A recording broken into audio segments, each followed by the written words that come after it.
and its director, Jill Sonke, the Drexel University Dornslife School of Public Health, and faculty member there, Rabbi Nancy, I have your name spelled wrong, Epstein, who is a professor in community and health and prevention. And my colleague and co-host, who you see on the screen with me, Jennifer Beard, who will share some information and intros in just a few moments. Just some really quick Remo housekeeping pieces of information. If you haven't yet, please visit my profile up at the top right of your screen. Add your full name, we recommend pronouns, and any affiliation or organization. Many of the functions that you may be used to in Zoom are available here. There's private chat. You can go to the chat and private chat with an individual. There's the room chat, which is called general chat. And then there's a table chat, which is where you are seated at a table with 5 other people. You can toggle between tile view, which is where you would see all of your faces sort of in a larger screen and you would lose the view of the floor, or floor view, where it will move your faces up to the top and you can see the floor of the room. You can do that at the bottom on the left. You can also still chat with your table mates during presentations through the table chat, though you cannot speak to each other during the presentation. Your cameras and microphones will be muted. To take notes during the discussion, please use the whiteboard. That is what is permanently automatically saved. So any notes or thoughts that you have there, if you type them or write them on the whiteboard function, those will be saved and documented. Feel free to make notes also in table chat, but if it needs to be permanent, use the whiteboard. If you have questions about functionality or tools, you can private chat with Sarah Collins or go to floor 1, the top left table labeled Remo Help Desk, and speak to Sarah or Dot, who will be there. To see the agenda and discussion questions, you can click the calendar icon at the top right of your floor screen. Before we get going today, I would like to take a moment to acknowledge that here at Boston University, the land currently known as Boston is the ancestral, unceded homeland of the Massachusetts people and their neighbors, the Nipmuc and the Wampanoag. We acknowledge the painful history of settler colonialism, genocide, and forced removal from this territory, and we honor, respect, and celebrate the many Indigenous people still connected to this land. We also have publicly committed to working to end continued systems of oppression and violence against Indigenous, Black, and other people of color. If you've never learned who the Indigenous ancestral inhabitants and stewards of the land that you are on you can do that at native-land.ca. And we encourage you to explore that full history. Now we'd like you to take a moment and in the general chat, note whose ancestral homelands you are on if you know it. So please feel free to go to general chat and click and share that information.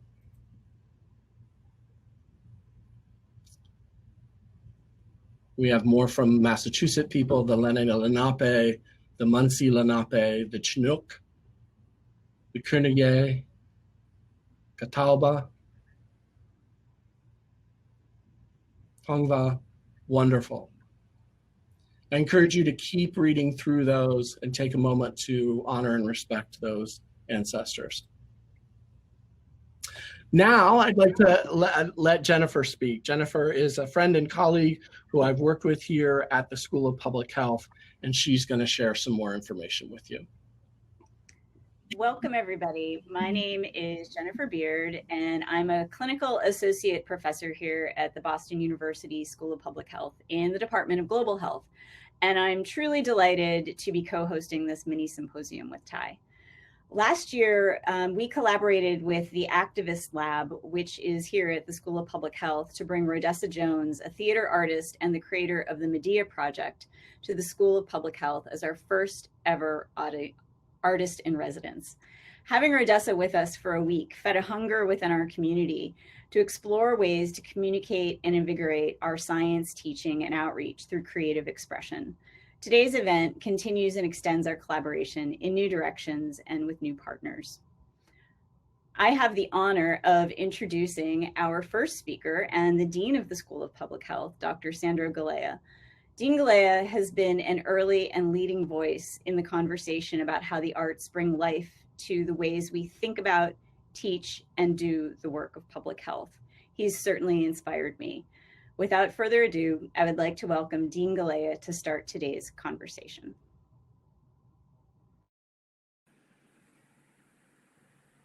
Very good. Well, thank you very much, Ty and Jennifer, for inviting me, and thank you everybody for. It really is my great honor to be here with you. So, in the 10 minutes which I'm going to spend in this presentation, I simply would like to make one fundamental argument, and the argument is this: is that the arts can and should be at the heart of the public health enterprise. Now, to make that argument, I start with how we define public health. Fundamentally, public health is a collective act aimed at assuring that populations are as healthy as possible. This requires a reckoning with what it is that makes population healthy to begin with. I argue that the health of populations is a product of multiple levels of influence. Political decisions beget policies that ultimately affect health. Our health is influenced by the conditions of the cities in which we live and by the state of our neighborhoods, the places where we live, work, and play. While our behaviors, whether we exercise, eat healthy foods, refrain from risky behaviors, clearly have a role in shaping our health, many of these behaviors are constrained and shaped by these same environments. We are more likely to exercise if we are living in a safe neighborhood where we can walk without fear of personal harm. Therefore, the health of populations is a product as much of the world around us, the conditions that characterize where we live and how we live, than it is about personal characteristics or certainly genetic predispositions. To illustrate this, to move it from the abstract, perhaps let's take a concrete example. Let's take the challenge of non-communicable disease like heart disease or cancer. One of the central risk factors that has driven a rise in NCDs in the past decade has been an increase in obesity. Obesity is in turn influenced by federal policies, for example, that incentivize the production of calorie-dense, nutrient-poor foods. It's also influenced by the availability of healthy foods in local stores. We know that there are food deserts endemic in low-income neighborhoods. And ultimately, obesity is influenced by education. I could go on, but you all get the idea that a forward-looking conception of public health puts public health action at the heart of a multi-level, life course-based understanding of how health is produced. While this approach to public health is, I suspect, at some level intuitive, it's also a departure from how public health has operated for most of the past several decades. Public health for several decades has focused on embedding a notion of personal agency at the expense of a more sophisticated understanding of how all our actions are ultimately produced by nested influences, absent action on which we will fail in our efforts to improve the health of populations. So therefore, a forward-looking public health recognizes this and engages with action at all levels of influence that determine the forces that shape health. The forces that shape health include politics, power, place, the role of deep-seated historical forces like racism and misogyny, violence and structural inequities in wages, limited affordable housing, subpar public educational systems that preserve and deepen social and economic divides. These forces are far outside the scope of traditional public health, and indeed most academics within schools of public health. But I argue that if we are to improve the environment to the end of improving health, we must be able to bring along partners in these sectors who understand, and the key word is understand, that improving these sectors will improve health. So a vision of public health as one that engages multiple sectors, aiming to improve circumstances that surround us and conditions that affect us over the life course, must rest on improved understanding of health, extending beyond the shores of traditional public health and needing to engage more broadly with a rethinking of health, fundamentally challenging what we as a society talk about when we talk about health. This is where, to my mind, the synergy between the arts and public health comes in. Art represents the aesthetic representation of human creativity, be it in visual or verbal form. It provides an expression of complex human emotions, an opportunity to elevate our ideas and represent them in a form that's accessible to all of us. In many respects, art depicts concepts and ideas that cannot be portrayed in other forms. It captures who we are as a species and, perhaps better yet, who we wish to be. In so doing, art gives voice to how we think and see the world in a way that no other human expression can. This gives art the opportunity to shape our collective thinking, to frame unconsciously our conversation. Now, insofar as art has played a role in shaping the health of populations thus far, it has largely been to reinforce our understanding of health at the individual level. Graphic representations of disease warning and exhortations towards healthy behavior abound. This certainly plays a role, but it falls short of a more ambitious view of health, one that asks us to engage sectors outside the typical health domains of medicine or preventive individual health, to the sectors that generate health across the life course, to represent how safe housing, good schools, livable wages, gender equity, clean air, drinkable water, a fair economy are all key elements of generating health in populations. So how does art help bridge this gap? Aiming to be a bit more concrete, I suggest 3 steps can help us achieve this goal. First, efforts to bridge the gap between art and public health are needed, where artists are engaged in conversation around the production of health and vice versa. I think a mini symposium like this is a perfect example of what we need to do to move that conversation forward. In some respects, artists and public health professionals are 2 groups that speak different languages, starting early in our education, where children who are interested in art follow different educational paths than those interested in science education, with even fewer opportunities for intersection through the educational life course.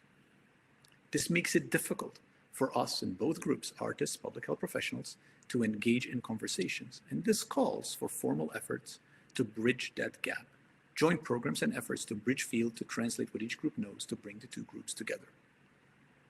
Second, both artists and public health professionals could benefit immensely from interventions early in the life course, from education early on, starting perhaps in elementary school, that tells a more expansive story of health, that creates a narrative that shifts the conversation early in childhood, narrowing the gap to bridge when artists and public health professionals are well ensconced in each of their professional spheres.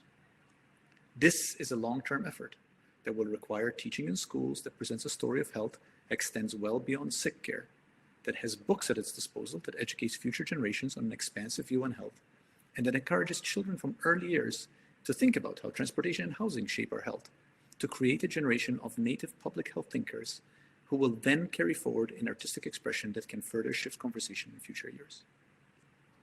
And third, I suggest that it stands to benefit all of us to work towards melting disciplinary boundaries in our formal graduate education, where most public health professionals and artists receive their final formative training. This will require creativity on those within the academy and also among accreditors. Most graduate training programs in arts and public health must meet the requirements set by accreditation bodies, often leaving little room for variation in syllabi and course requirements. This creates a dynamic that reinforces dominant paradigms with little opportunity for creativity in educational material. This would also require that faculty are rewarded for teaching outside of their home schools of disciplines, a flexibility that's often difficult to achieve within existing structures. So I'll conclude. I conclude by suggesting that creating a healthier world will require a retelling of the story of health. Art, in its role as a communicator of our better ideas, stands to play a unique role in that aspiration. There are substantial structural challenges that limit the role that art can play in engaging with public health. But there are also innovations. There can be the creation of formal efforts to bridge this gap, including efforts in the early in the educational life course and at advanced stages of graduate education that can help move us closer to this goal. I think if we achieve this goal, we stand to advance the goals, both of art and of public health. And I think symposia like this one are exactly the right step in moving the conversation forward. Thank you. Thank you for inviting me. Thank you for having this conversation.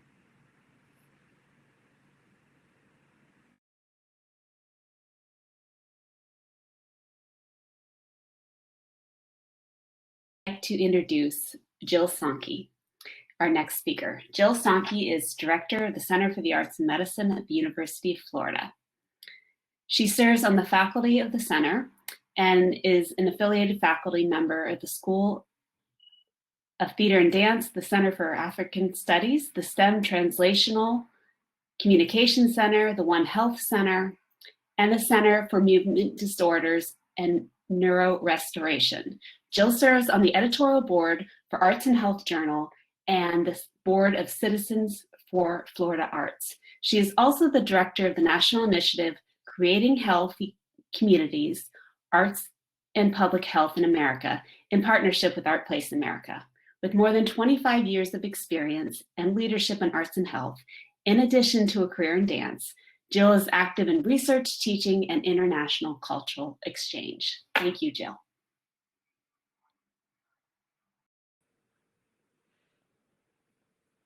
Thank you, Mary Rose. Thank you so much. It's a pleasure to be here this afternoon. And thank you all for being here. Thank you, Dean Galea, for those inspiring words and that inspiring call. Dean Galea is an impossible act to follow, but I'm really honored to give it a try today. And thank you all for being a part of the conversation that we'll have this afternoon. So knowing that you all bring really wonderfully diverse disciplinary backgrounds and perspectives, I want to start with just a little more background information today to help set some of the context for our conversations. Over the past century, the field of public health has moved through several distinct waves that reflect distinct perspectives on population health. The concepts of health equity, root causes, and social determinants of health have been increasingly taken up in public health in the United States over the past couple of decades in what has been considered the fourth wave. However, even with this focus, much of public health research and practice has prioritized individual and interpersonal level interventions. Recently, many in the field have called for a fifth wave of public health, a paradigm in which the social ecological environment generates health through a holistic and collaborative frame. This fifth wave view recognizes that there's no single sector intervention or mechanism that can support health and health equity, as Dean Galea clarified a few moments ago. Instead, a focus on a culture of health across sectors, disciplines, policies, and geographies will increase the pace at which critical population health issues can be addressed. Within this perspective, we understand that moving the needle on population health requires collective action or social change, and that change has to take place around the upstream drivers of health inequities, such as racism, collective trauma, and many other systemic inequities. Similarly, the growing focus on health equity and public health highlights the need for approaches that support individual health and address upstream drivers of health outcomes, including structures, systems, environments, and policies. These kinds of interventions require innovative, collaborative efforts that are responsive to culture, to lived experience, and to community assets. And as a sector, arts and culture offers really rich ground for precisely such collaboration and innovation. So the arts have long been used as a means to communicate with the public, to influence behaviors, and to fuel social movements. Artists are influencers, both within communities and across populations. The arts uncover and illuminate issues. They engage us emotionally and intellectually. They challenge assumptions, they call out injustice, and they influence collective action. And we know that artists have long been agents of the kind of cultural, social, and behavioral change that we need today. From the explosion of artistic expression within the Harlem Renaissance, to the AIDS quilt in the 1980s, which raised awareness of the scale and impact of HIV, and the Broadway play Rent in the 90s, which played a major role in reducing stigma and increasing HIV testing, to Knitted Pink Hats in 2018, which cultivated solidarity and protest of the widespread deprecation of women by men in power, and the music and design that fuels both the Me Too and Black Lives Matter movements today. Public health calls this the diffusion of innovation, which is a behavior change theory. We also just call it art and recognize it as art doing what art does. And today, as so many people reach to the arts to cope with the social distancing and stress of COVID-19, the relationships between the arts are more visible and visceral than they ever have been. In this pandemic, the arts have been central to connection, coping, and communication, and now they're being engaged in recovery and rebuilding efforts too. Musicians around the world are singing and performing from balconies. People are flocking to massive online music gatherings like those that DJ Denise, Michelle Obama, and the CDC have collaborated on. In these events, people are experiencing joy and connection, And the artists are using their platforms to communicate critical and accurate health information from agencies like the CDC. And I just love this one. Charlie D'Amelio's TikTok dance about staying grounded and staying home has been viewed over 10 billion times, with 95,000 of those views in the first 10 minutes from its posting. This video has led to the creation of more than 3.5 million unique hashtag distance dance videos, which have collectively been viewed more than 15.6 billion times. This is truly powerful and effective health communication. And Charlie was just named one of PR Week's 50 health influencers. In addition, collaborative community songwriting projects like the Lift Up Louisville project are providing communities with ways to experience connection in the midst of isolation, and are also better positioning those communities to collaborate in recovery and rebuilding efforts. Within this pandemic, the arts have been engaged for rapid and widespread communication by the World Health Organization, by the United Nations, by the CDC, and the NIH. Those agencies who lead our national and global health systems recognize that the arts can influence health behaviors and that they're essential to our well-being and resilience in challenging times like these. And artists are, as ever, rising up to express their own and collective outrage at the racism that persists and is a major public health issue in this country. I want to harken back to 1964 for a moment, when Nina Simone wrote the song Mississippi Goddamn, after learning that Ku Klux Klan members had bombed the 16th Street Baptist Church in Birmingham and killed 4 little girls. In response to this tragedy, Simone felt that she had to say something, in her words, to express or explode. She described ransacking her garage and trying to make a gun. And when her husband reminded her that she didn't know anything about killing, she ran to her piano and wrote Mississippi Goddamn in under an hour. That song was then recorded when she performed it in March of 1964 at Carnegie Hall in front of a mostly white audience. The recording was then released in a single, and as we know, became an anthem during the civil rights movement. It was banned in several southern states, and she then performed it in front of 10,000 people at the end of the Selma to Montgomery marches, when she and other Black artists, including Sammy Davis Jr., James Baldwin, and Harry Belafonte, crossed police lines. Today, artists like Beyonce, Dave Chappelle, and many others in the public eye are using their platforms to drive action. And artists in communities and even in local governments are doing so. I had the pleasure of being in New York this summer when the Black Lives Matter mural was painted in front of Trump Tower, and when dancing erupted everywhere in the streets as the election was called this past weekend. These works of art and these spontaneous creative actions matter. And today, as they have been throughout our human history, artists are driven to create in response to injustice and to drive critical dialogue to influence collective action and social change, and to make life better and healthier for us all.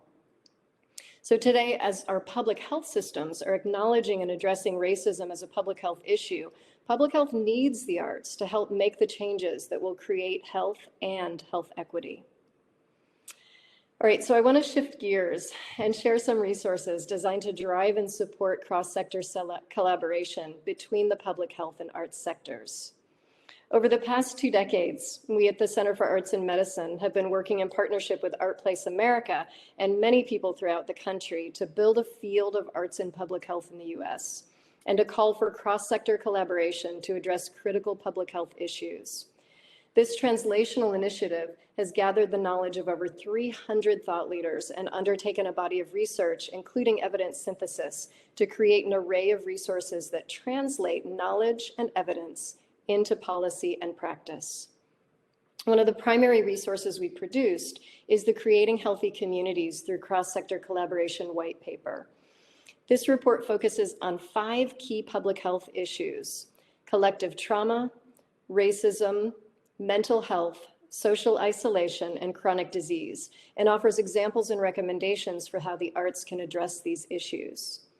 I want to take just a moment to recognize the amazing team of people who created this work. The work of this team also resulted in the development of an evidence-based framework for using the arts in public health. Developed through a complex 2-year mixed methods study and grounded in the social ecological model, the Arts and Culture in Public Health framework draws on the overarching goals of Healthy People 2030 and the Robert Wood Johnson Foundation's Culture of Health Action Framework to illuminate evidence-based links between arts exposure and participation and multiple health outcomes. As you can see in the blue boxes on its right side, the framework suggests that the arts can provide direct health benefits, that they can increase health service equity and access, that they can create safe, inclusive, and engaging environments, can support social, cultural, and policy change, can enrich research methods and practices, and can also strengthen health communication. And in the middle, it offers mechanisms by which the arts can do these things, including by facilitating self-efficacy, personal and cultural resonance, aesthetic experiences, emotional engagement and empathy, expression and being heard, meaning-making, and self-transcendence. The framework then expands to identify 59 different health outcomes that can be impacted by arts and cultural engagement or interventions. You can see a few of those key outcomes here. And you can also access them on the web version of the framework. On that website, you can see all of these outcomes, all 59, and key examples of the evidence that supports them. So since March, we've also created an array of resources as a part of our COVID-19 arts response, which include local, state, and national government advisory briefs, and an extensive COVID-19 arts response repository. You can use this repository to find artists, organizations, and projects, as well as media and other resources for using the arts to address COVID-19. So when we designed this national initiative 3 years ago with Art Place America, our shorthand for this work was that we would make arts and public health a thing in the US. We believe we've accomplished that, and seeing you all here today actually affirms that too. In addition to seeing a field of arts and public health emerging, we see a discipline emerging through the implementation of academic programs, such as the minor in arts and public health offered by the Dornslife School of Public Health at Drexel University, and the graduate certificate in arts and public health offered at the University of Florida. We're also seeing an upsurge in research reflected in 2 current supplemental journal issues focused on the arts and public health in leading public health journals. And just about a week ago, in the opening session of the American Public Health Association conference, echoing Dean Galea's call today, APHA President Lisa Carlson wrapped up her address with a call for cross-sector collaboration. She said, if we, the public health sector, are going to tackle huge issues that impact health like poverty and racism, the truth is we can't do that alone. The future of public health is cross sectors. I want to close by noting that both the public health and arts sectors have always worked to create stronger, healthier communities. But what we're missing today is the full power of their combined strengths.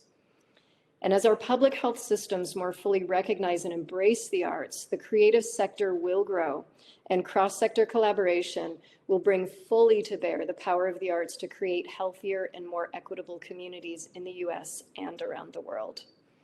Thank you so much.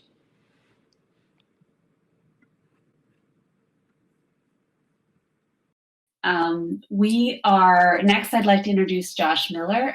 We are grateful to have Josh Miller join us as a leader, practitioner, and advocate in this space. Josh Miller is co-founder and CEO of Ideas X Lab, an artist-led organization named Nonprofit of the Year in 2019 by the Derby Diversity and Business Summit.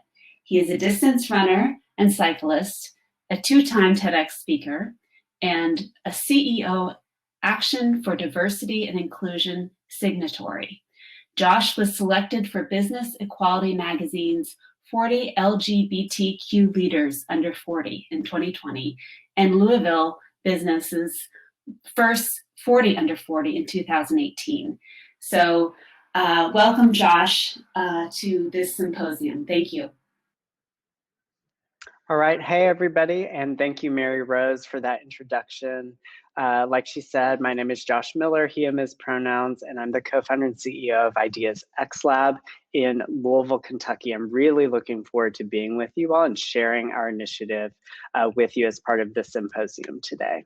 So we are an artist-led organization that is focused on championing inclusion and belonging through creativity, art, and action in support of a more healthy, just, and hopeful society.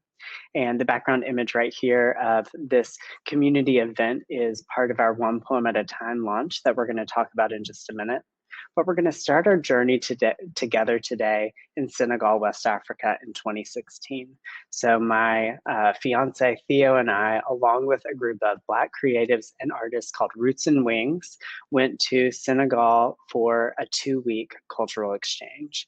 And from the art to the architecture to the advertising and communications, this was one of the first times that the Black members of our collaborative group that went saw themselves reflected back throughout the community as an asset. Even the angels on the churches had locks, so they kept seeing themselves reflected back in all of their glory. And one of the artists, Kiera, who you can see on the bottom right, said, "The world is so much better when you can see yourself in it." And so that journey and that experience together really informed how we thought about community engaged work and One Poem at a Time. You're going to hear from Hannah Drake, one of our team members and also a member of Roots and Wings who was on that trip, who was part of the spark that led to this initiative. And so as we came back from that trip, doing our work in Smoketown with community partners, Smoketown is the oldest continuous African-American community in the state of Kentucky. It's over 150 years old. And we were doing artist-led community engagements through drumming circles and poetry workshops, and really seeking to surface through the arts what the community priorities were. And some of those priorities that came up were beautification and safety. And so we asked, okay, so let's better understand what beautification means. And Hannah and I one day were out walking around the neighborhood, taking photos for the smoketownvoice.com website. And we were seeing all of the outdoor advertising, billboards for drug sniffing dogs and cheap lawyers and gun shows and signs for we pay cash for your house. And really started to think about, that experience in Senegal, think about how does this messaging impact the community? Does the community notice it? And so that was one of the next questions that we asked. We asked, do you all notice that this concentration of outdoor advertising? And the community said, yes, by and large, we notice it all the time. And one community member said that the content of the outdoor ads in that way made them feel like the community had low self-esteem. That was the message that they were getting about their community where they were. And that wasn't something that people shared that idea of. We are a proud community, we are a worthy community. And so how do we come together around that? And that is where One Poem at a Time came from. And so Hannah Drake, our chief creative officer and activist, a poet and author who has 4 generations of family history in the community, was helping to lead those community engaged events and ask the question of, what if we change the billboards? What if we change the messages on the billboards one poem at a time? And do that by working with community members. And so that is what we set out and embarked to do, was help and work with the community to envision what a change in the environment looks like and what the positive impact of that could be. And to think about what are the steps that we need to take together to get there. So as we were working through the beginnings of the One Poem at a Time process, working with community members to design the billboards, a health impact assessment was authored by the Louisville Metro Department of Public Health and Wellness, along with the Commonwealth Institute of Kentucky and community members in our team from Ideas X Lab through the Health Impact Project. And these were some of the things that had surfaced as we were thinking about what are the possible health and long-term community implications of a project like this, and bringing the community together to think about policy change.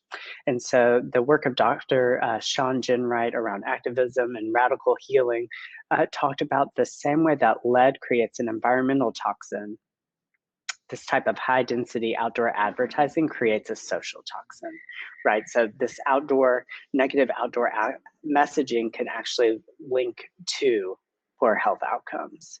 The HIA also talked about research that showed that changing the density and content of negative messaging could be a health protective factor to impact longer term well-being of a community. And also that an arts-based approach like the one that we were seeking to enact through Ideas X Lab supported the strengthening of social connections and community engagement towards health and towards boosting health in public spaces. And so all of those were things that we thought about as we developed one poem at a time in the ongoing work that we've been doing in collaboration with Smoketown partners. And you can read the full health impact assessment that looks at various facets of the work in Smoketown with our partners at ideasxlab.com/HIA. And so for the first campaign, we were really thinking about how is this an asset-based approach? How is it grounded in the language and the culture of the community as a communications tool, and to build community capacity to come together, to advocate for, and to determine what the environment that you live within looks like. So this billboard, You Are Worthy, Worthy of Everything, was one of our first billboards. This is a group of young people in Smoketown. And the You Are Worthy, Worthy of Everything really became a slogan for the neighborhood as we were thinking about how do we combat these different types of predatory commerce and come together to drive policy change at various levels across our community, across our city. And so these are some of the billboards from our first campaign. Healing begins one step at a time. This was from a peace walk after the person in the middle in the hat, his grandson, was shot and killed in Smoketown. Lifelong friendships begin in Smoketown, a historical photo from archives, along with young people engaging together in an urban farm. And so these were all words of what do you want to say to each other, what represents the value that you see in the community and depicts you all as a community, your faces, your stories back to each other. And so as we worked to launch the project, we hosted one poem at a time historical poetry walk, engaging artists and cultural leaders to engage and tell the story of Smoketown by walking around the community with community members and policymakers, to see the billboards, to see the older billboards, and just start to have a conversation and culminate that walk in a conversation around policy change. So you can see community members out walking. We were outside of the Mazik Middle School. There was a drumming circle, and we also had State Representative Attica Scott. We had city council members. We had people from Louisville Metro government present. So really thinking about all of the different ways that communities can self-determine what their community looks like and starting that policy conversation. And as we were having this conversation around policy change or mitigating the impact of outdoor advertising, we looked across the street and two billboards almost overnight popped up, huge signs that they were about to start selling alcohol. And the current policy at the time really was minimal in terms of the notification process for community members who may not want additional places in their community to sell alcohol.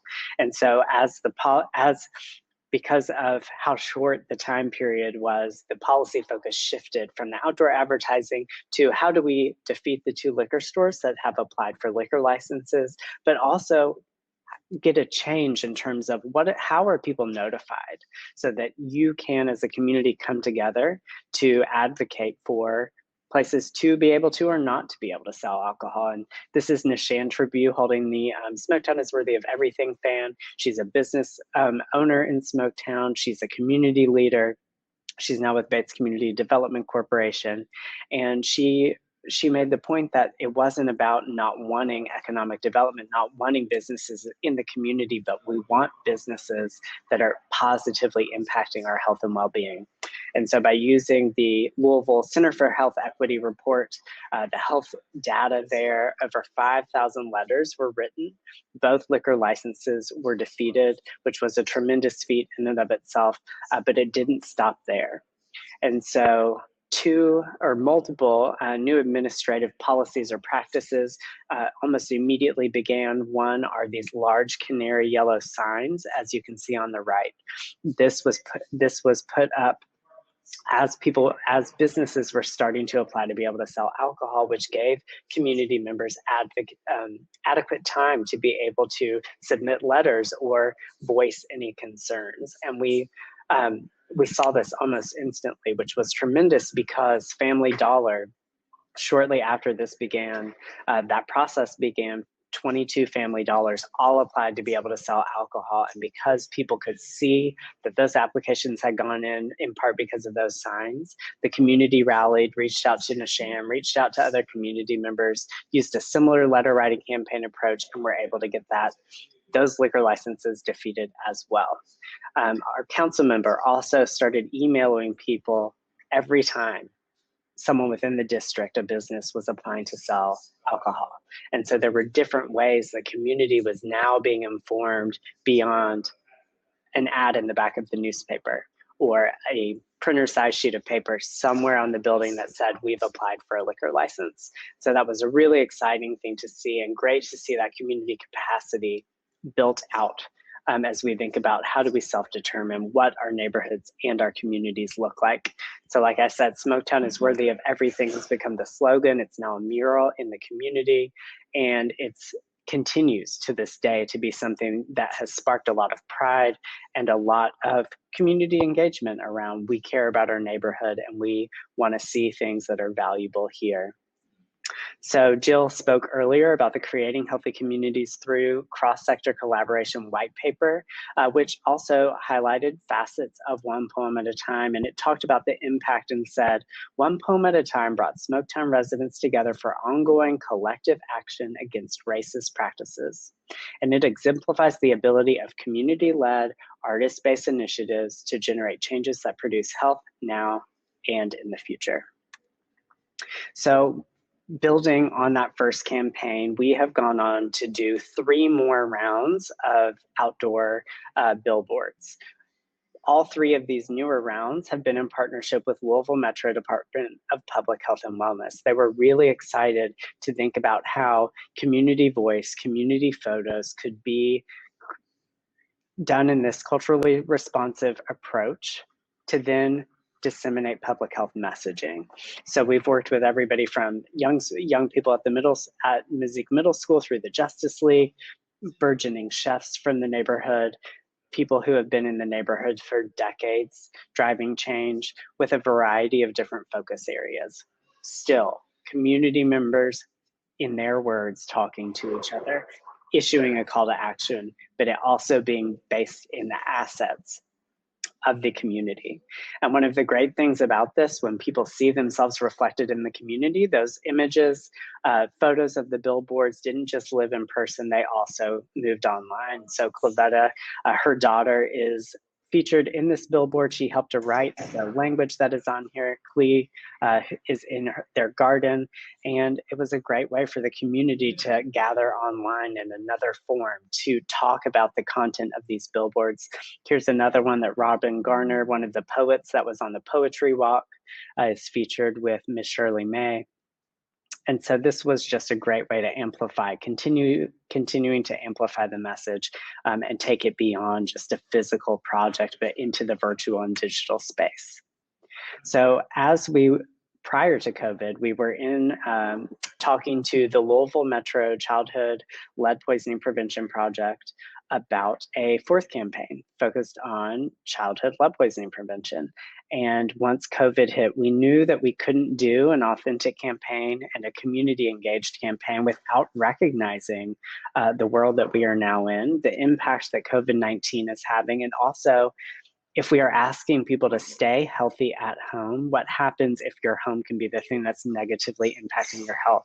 For example, if you have young children and you have lead present in your home. And so we were able to evolve the campaign to include that COVID-19 focus and broaden it to be a healthy home, healthy community campaign. So we worked with Louisville Metro Department of Public Health and Wellness, along with the Bates Community Development Corporation, who was doing a summer camp in Smoketown. And fortunately, we were able to go for 2 in-person days before things needed to go virtual for the camp. But we were able to work with all of these young people and, by extension, their families to create this campaign. So obviously you can see everyone in masks. The young people each helped to take the photos of each other. And then we had a form that my team member Hannah Drake created, Healthy in My Home and Neighborhood, that the young people took home and completed with their families. So they were able to talk about what is a healthy home, what does a healthy community look like. They took lead testers home with them, which was a small spray bottle from Louisville Metro Department of Public Health and Wellness. They were able to test their homes, and then they were able to come back to the space and we were able to work through what is the language and what are the visuals of these billboards look like in a time like this. And so you saw Nishan earlier, and she is now with Bates CDC, and she said this opportunity for Bates Community Development Corporation to be a partner has been a game changer for our youth. They had a chance to show their natural beauty and creativity in a world that has covered it up for 400 plus years.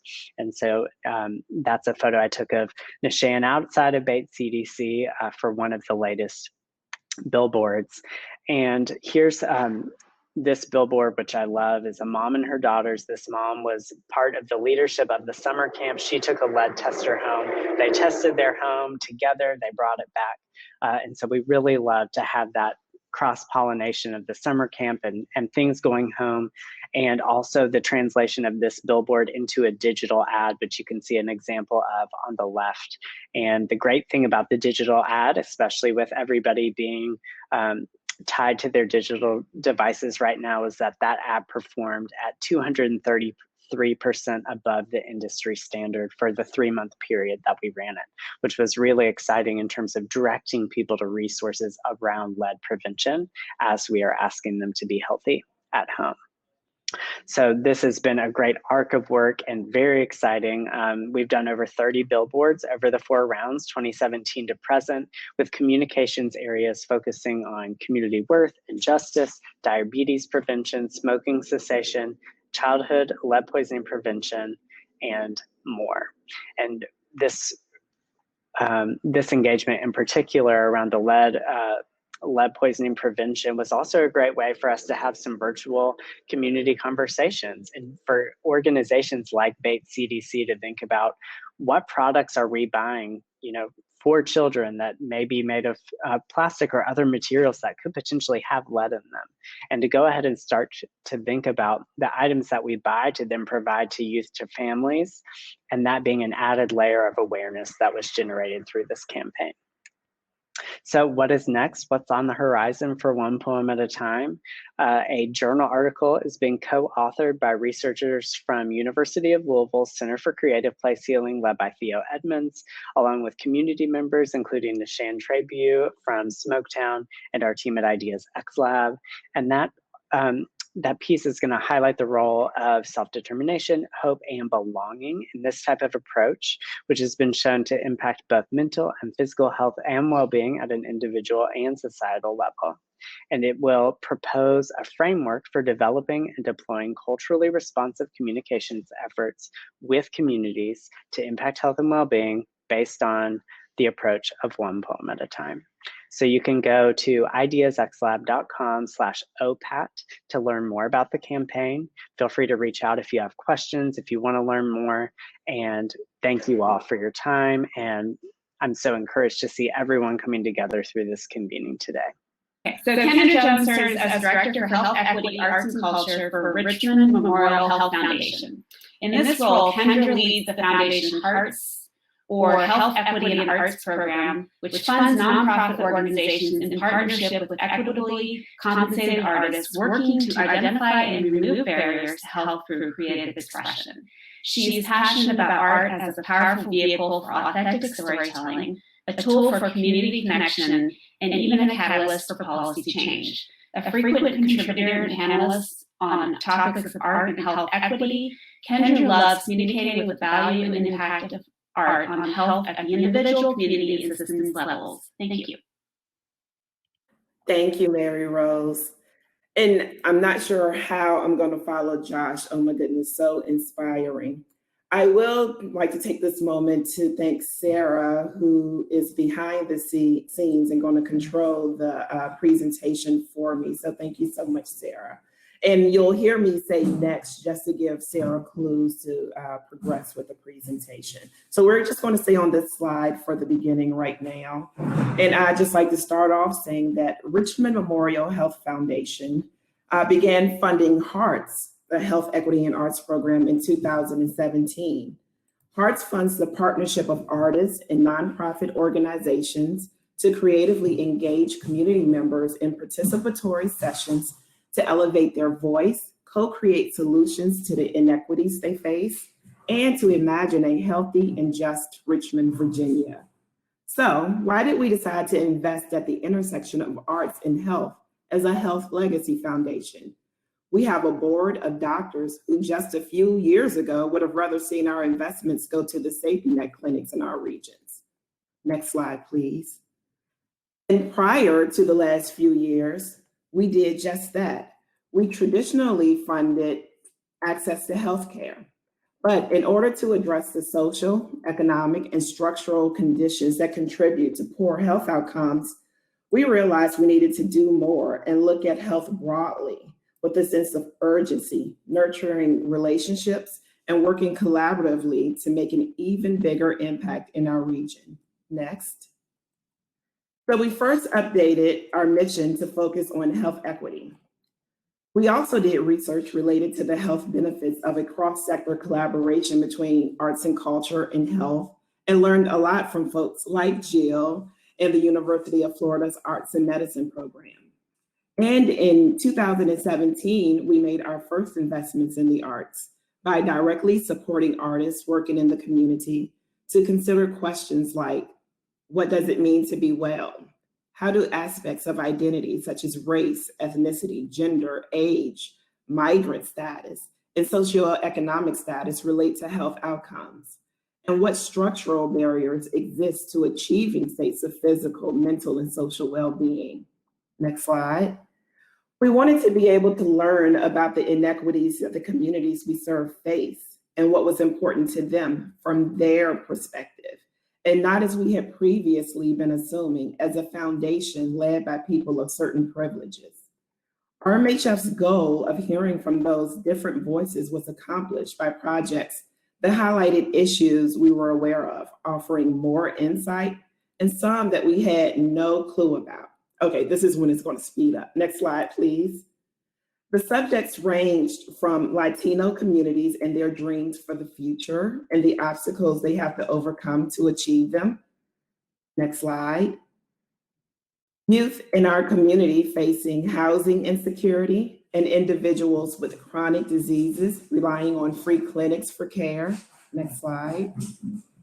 Young Black girls persevering despite false narratives that are perpetuated. That's a slide right there. And next slide, please.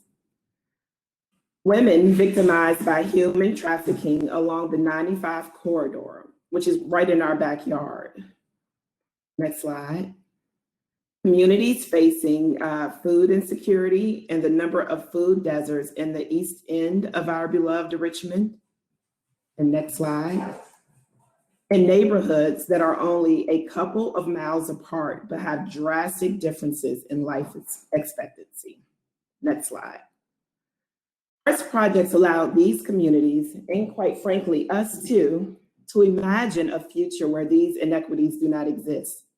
They were not done to give voice to the voiceless, but to give an ear for the earless. And we listened.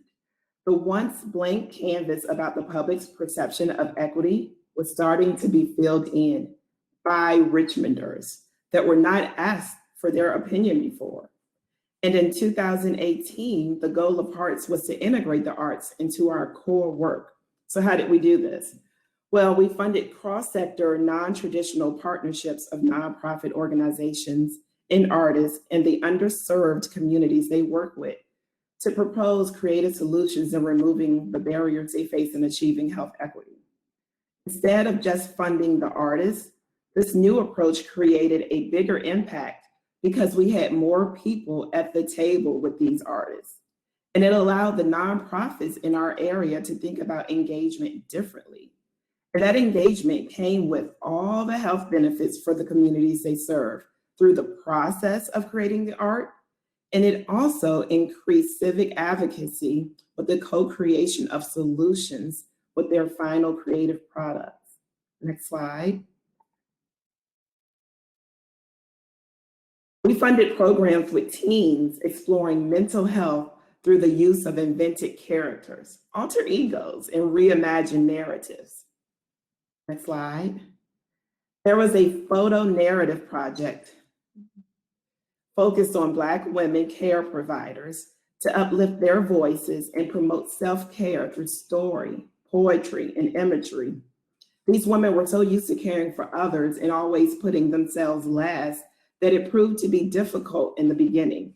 But it ended with them collectively writing a poem, "Please Tell Me That You Can See Me," and advocating for a living wage movement for direct care providers at our city hall with the mayor and the Office of Community Wealth Building.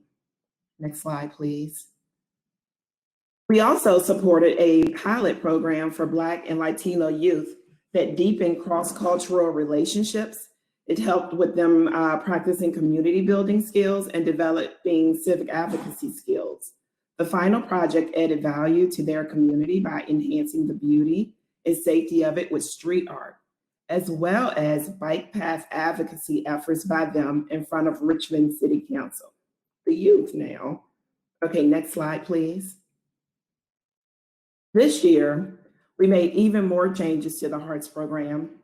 Our previous cohorts were just one-year funding opportunities, but Hearts 2020 is a two-year funding opportunity. So sorry about that.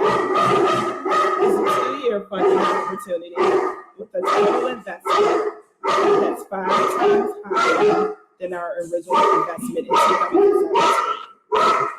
We appreciate that real change cannot happen in 1 year, and 2 years is a stretch, but it's a great start for a health foundation for these types of partnerships.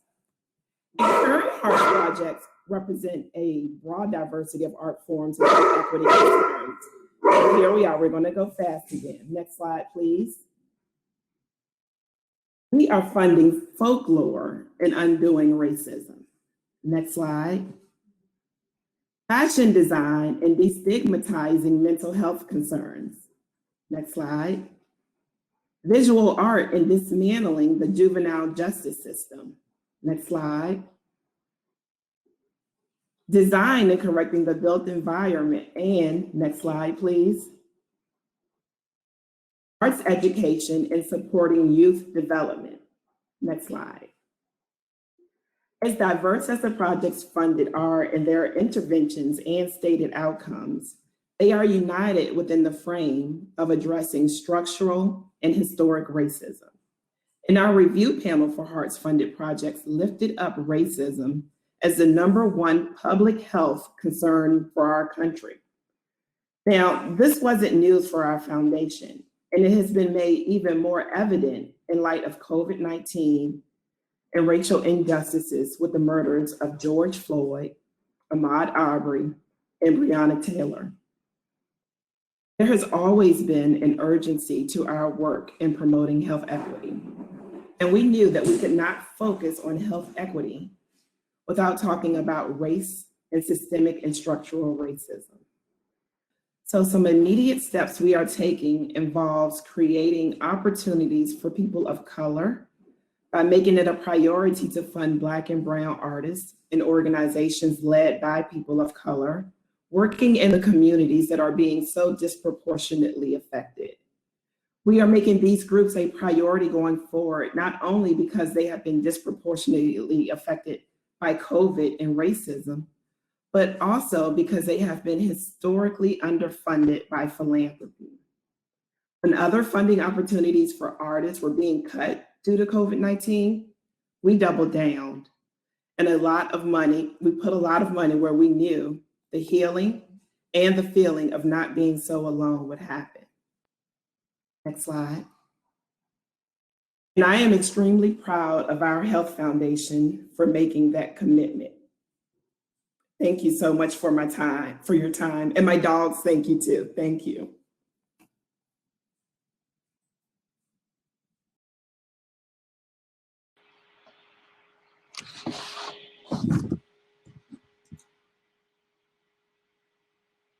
Thank you, Kendra, and all the speakers.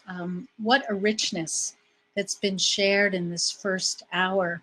I'm Rabbi Nancy Epstein, Professor of Community Health and Prevention at the Dornslife School of Public Health at Drexel University, and Director of our new graduate program, which is a minor in Arts and Public Health. We've just started our second year, and we're really thrilled about the minor and the opportunity to collaborate with folks all over the country to learn what others are doing at the intersection of arts and public health.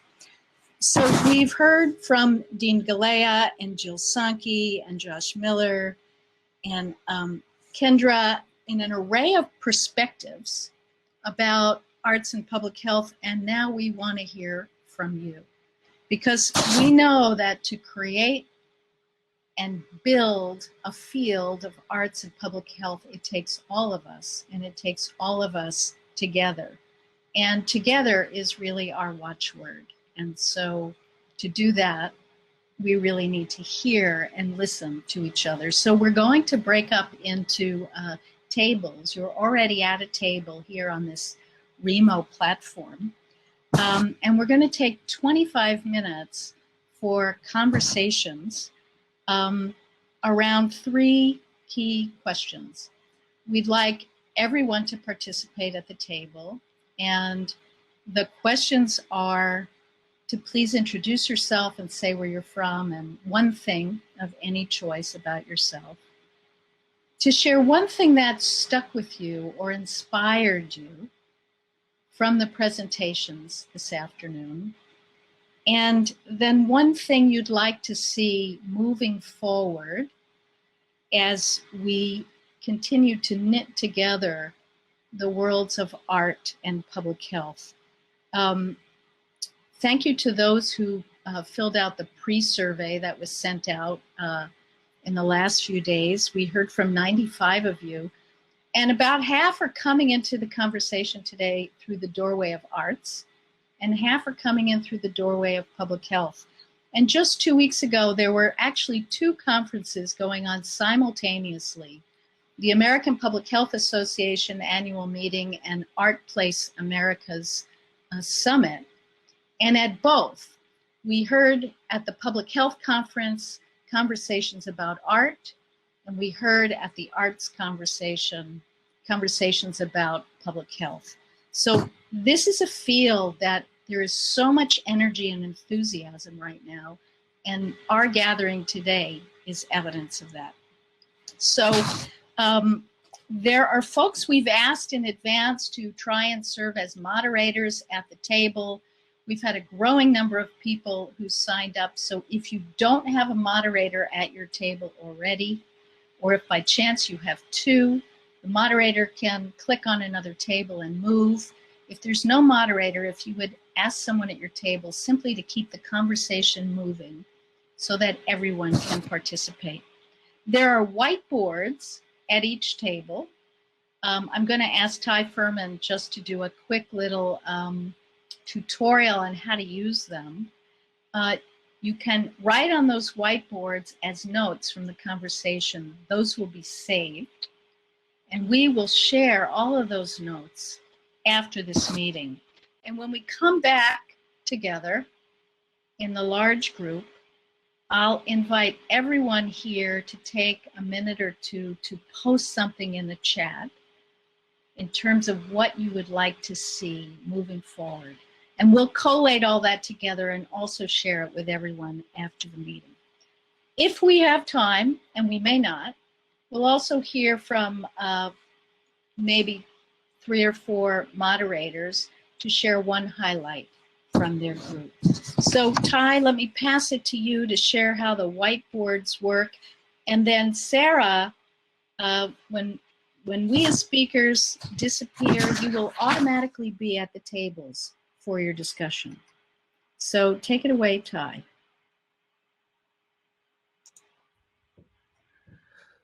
Thank you, Nancy. Yes, I can't really share the whiteboard in the speaker presentation as well. But once you're at your table, one of you, any of you, you'll see at the bottom of your full screen of the Remo page, it will say whiteboard. And if any of you clicks on that and opens it, it invites everyone else to join the whiteboard. And it's one whiteboard for the whole table. So it doesn't matter who opens it, who invites, one whiteboard for the whole table. Again, if you have questions or problems, please jump to the first floor, the top left table, Remo Help Desk, and somebody can help you there. Or feel free to private chat me, Sarah, or Dorothy Welsh, and we can help out. Thank you very much. Great. So we'll have 25 minutes for table discussions. And my understanding from Sarah is you'll get a notice automatically 5 minutes before we come back to the large group. Thank you, Sarah. So really apologies for those who experience problems trying to chat with others. We place such a high value on everyone participating in some way in this mini symposium. We will try and capture, both from the whiteboards and the chat, what you've shared. So we'd like to take the next 2 minutes to ask everyone who is here to please post something in the chat about what you would like to see moving forward, 1 or 2 things about building and strengthening a network at this intersection of arts and public health, or an affinity group, or some next steps that our planning group can consider and try to move forward so there's ways for us to continue to come together. So again, please take the next 2 minutes for everyone here to post something in the chat of what you would like to see moving forward.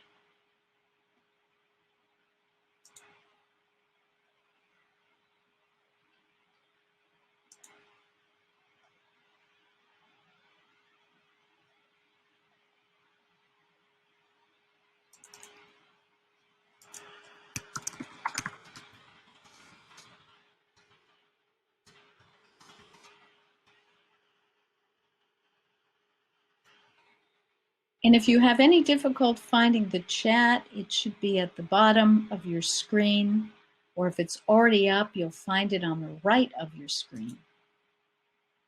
And please do it in the general chat, which is under public chat.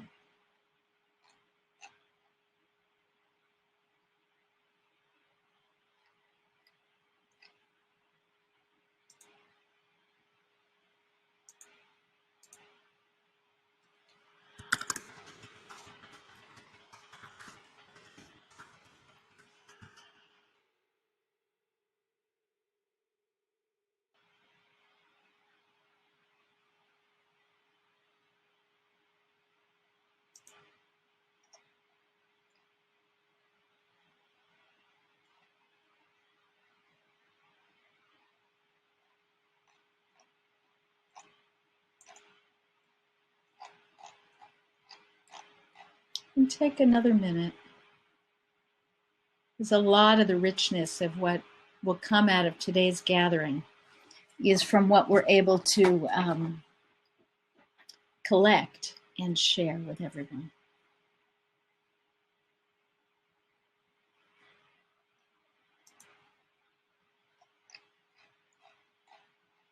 So we have some great ideas coming forward. Thank you all.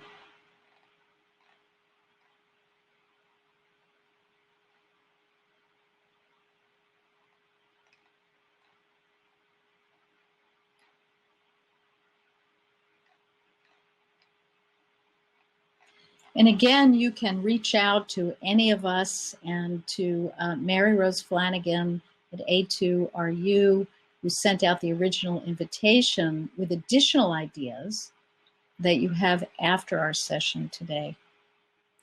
So we'd like to take a few minutes now to hear from some of the table discussions.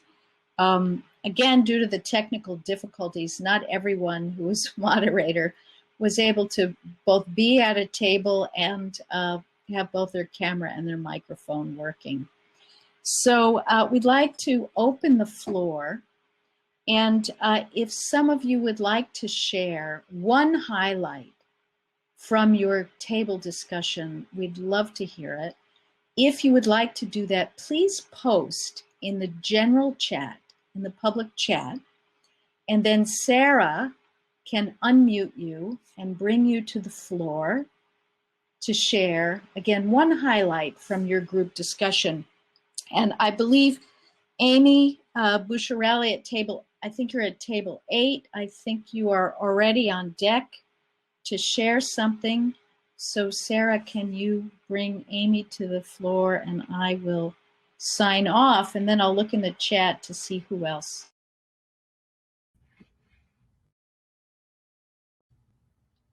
Hello, greetings from Florida. We've just made it through a tropical storm today. I hope everyone else who's in Florida is also safe. So our group had some really interesting discussions around how the structures of academics, particular on the social science and health sciences side, has some limitations in integrating arts and public health curriculum into that into their own curricula because of accreditation. And so that would be something that we would want to closely look at as we move forward, although it was noted that the certificate programs are the first step in the right direction for that. So that generated quite a bit of discussion. And just as we were ending, we were talking about the idea of environmental health, environmental equality, and environmental epidemiology, which was very interesting to everyone in the group. So that is really the update from the group that we had, but a lot of really interesting conversation and a lot of enthusiasm for this work and for coming together, collating us as professionals together to do this good work. Thank you. Amy and your table. Let's see who else in the general chat. Sarah, can you see who's in the general chat to bring to the stage to share what came out of their groups?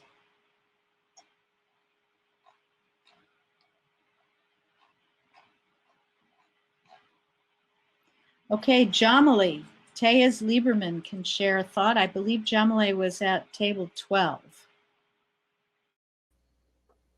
Hi, everyone. Yes, I would like to share we had a very rich discussion with lots of very profound and inspiring thoughts from our group members who ran the gamut from artists to academics and practitioners. So it was just a joy and an honor to moderate that conversation. As we were finishing up, one of our members mentioned this idea that she was hoping that we would find a way moving forward to create space and place at the table for artists as we move forward in the pathway of arts and health and community health and public health. And that, for the moment, we aren't necessarily engaging with artists as meaningfully as we could. For example, with artist in residence programs, as well as potentially engaging with artists in terms of developing a new pedagogy in higher education for arts in public health.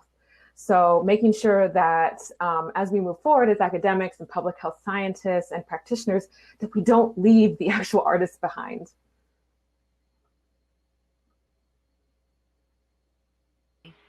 Do we have someone from another group that would like to share? Please just make a note in the chat, in the general chat, and Sarah can connect you with the screen. Rebecca Moore, and can you tell us, put in the chat what table you're at?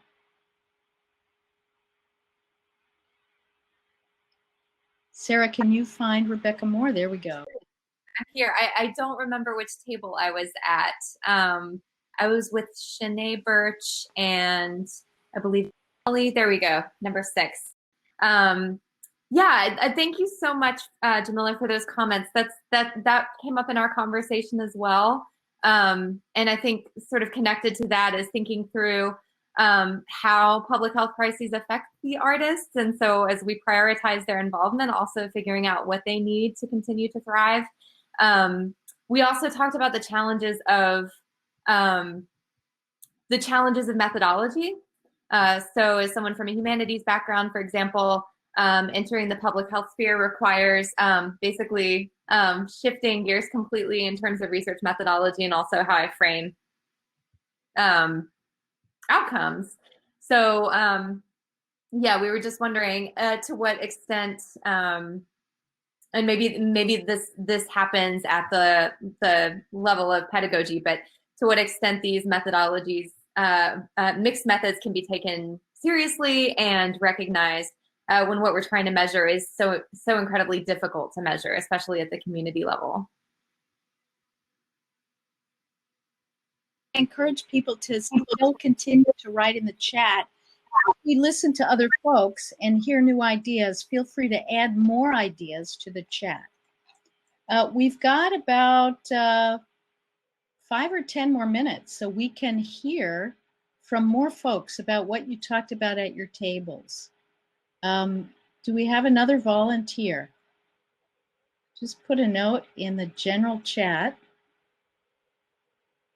and Sarah will find you at your table, because we've got such a richness here. And I'm not going to read it all, since everyone can go into the general chat and scroll down. But we've got ideas about political action and ideas about research and cross-collaboration, ideas about influencing CEEF, the Council on Education and for Public Health Schools, which is the accrediting body, working with Healthy People 2040, which is government vision for public health and health in this country. Who else do we have who'd like to share a little bit about what was discussed in your group?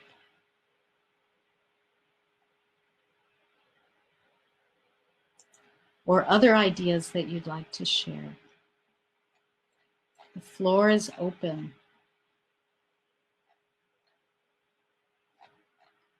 I saw a rich conversation, Jill, at your table. It looked like there were a lot of people at your table talking. Does someone from that table want to share a little bit about what came out of your conversation?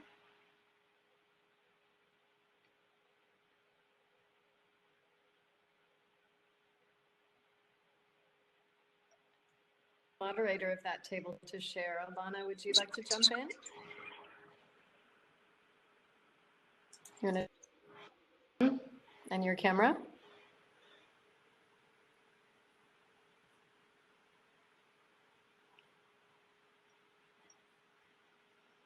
We might have lost Alana. Yeah, anybody else from that group can jump in, but it was an incredibly rich discussion. People talked a lot about education at the end and interest in the development of education programs, which I'm seeing in the chat. Mm-hmm. People talked about the power of the examples of community engagement.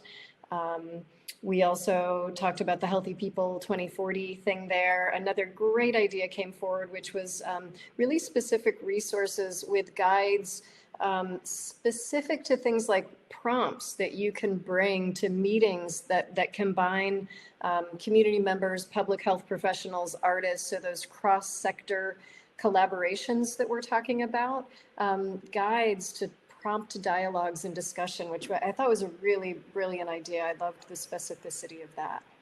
So I'll turn my camera off and let anybody else jump in who would like to.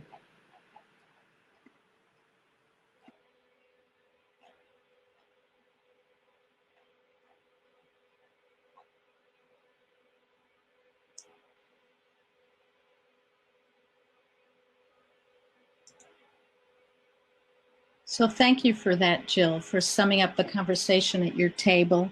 And again, everyone, we're going to capture everything in the chat and the whiteboards from your table discussions, and we'll put that all together to share with all of you with the intention to really create opportunities for us and many others to come together over time to continue to build a field together. There's a wonderful foundation that has been created by those of you who have been working in the field for a long time, some of whom are present on this call today, and then the work that has been happening over the last several years that Jill in particular shared. And I'm thinking about the vision that Sandro Galea shared with us early on in his first statement, which was arts can and should be at the heart of the public health enterprise. This is all, if we're going to change the world and continue to change the world, it's all about how we come together in community and how we live into our values of social change and justice and equity. And arts, I can think of no more powerful way to do that, especially in these times, than through the arts. So thank you all for joining us today. I'm going to turn now to Jennifer Beard, our colleague at Boston University, who started out as a host with Ty Furman, who will wrap us up for today's session. And again, thank you everybody for joining us and for tolerating some of the newness of this platform and for all the richness that each of you and all of us is bringing into the world through our commitments to both arts and health and well-being and public health. Thank you. Hi, everybody. It's almost hard to focus on talking because I'm so mesmerized by the chat. But I'm just going to talk for a few minutes about some of the lines that stood out to me. Nancy just said something about continuing to build a field together. And that brought me back to Jill saying, you know, we set out to make arts and public health a thing. And we think we've done that. And the conversations that we've had today are a clear sign of that. And then going back to Sandro's opening talk, the idea that Nancy just spoke of the arts being at the heart of the public health enterprise, and then his 3 points about how do we get there, that we have to bridge the gap, we have to reach out and really speak to one another and draw one another in. And I think that Kendra talked about that in a really wonderful way. I love that phrase, an ear to the earless, giving an ear to the earless as opposed to a voice to the voiceless, because we need to work on our ears and we need to work on our eyes, especially I think within the sciences. The second point he made was that we need to take a long-term view, that we need to start training children early in the life course to understand health and the arts in a different way and in an integrated way. And then this whole point, and this is the thing I keep posting about, and that we talked about in our group, which is cross-training and the importance of that, and you know, sort of figuring out ways to get through to accreditors of schools of public health and other sort of health sciences programs to make it clear that a rich and useful sort of public health education is not all about sort of measurable competencies, that there's a whole other world out there, and that the notes from today really bring that, I think, to life. So I'll end there because I could keep rambling for a while because I'm feeling truly inspired. And I think that I'm supposed to remind you, but Mary Rose or somebody might want to jump on, that we will be sending out a survey, a post-program survey, and we would love to hear your thoughts about that. And that there are, I think, some ideas about developing some community groups to continue to talk about this. So please be watching for that.